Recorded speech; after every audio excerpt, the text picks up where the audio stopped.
10 lakh invest करके मिला 20 lakh, but कितने साल में? सपोज फॉर एग्जांपल 5 साल, तो आपको कितना रिटर्न मिला? Let's calculate. अगर मैंने 10 लाख इन्वेस्ट करा और मेरे को 5 साल के बाद 20 लाख मिला, तो मेरा जो नेट प्रॉफिट हुआ दैट इज अराउंड 10 लाख। तो इसको बोलते हैं absolute return, that is around 100%, क्योंकि मेरी 10 लाख की वैल्यू कितनी हो गई?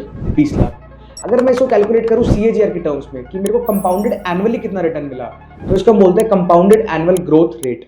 इसका मतलब है कि जो मेरे को 10 लाख का प्रॉफिट हुआ वो मेरे को 5 सालों में हुआ, तो 10 lakh divided by 5 around comes at 20%। 10 lakh के ऊपर प्रॉफिट हुआ एनुअली 2 लाख का, तो जो मेरा सीएजीआर आएगा दैट इज अराउंड 18 to 19%, क्योंकि मेरा जो पैसा है वो भी मेरा कंपाउंड करता है। एसआईपी की टर्म्स में हम यूज करते हैं XIRR, यानी कि differentiated internal rate of return, क्योंकि जो मेरी एसआईपी की डेट है वो होती 5th है एवरी मंथ, बट कभी अगर 5th को हॉलीडे है तो मेरी एसआईपी 6th को डेबिट होगा, 6th को हॉलीडे तो है 7th को डेबिट होगा। तो जब वो मेरे को उस सीरीज में रिटर्न कैलकुलेट करना होता है तो उसको हम बोलते हैं XIRR। This is the major difference between CAGR, XIRR and absolute returns. तो इन टोटल जब भी आप म्यूचुअल फंड्स में इन्वेस्ट करो, अगर आपको देखना है कि मेरे प्रिंसिपल के ऊपर कितना रिटर्न आया तो गो विद एब्सोल्यूट रिटर्न्स। अगर आपको देखना है कि मेरे को 5 साल के अंदर कितना रिटर्न आया, गो विद CAGR।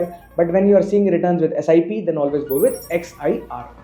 तो जब भी आप अपनी यात्रा की शुरुआत करो, हमेशा समझो कि आपका जो रिटर्न है वो किस लेवल पर है और हमेशा निवेश करो, आगे बढ़ो।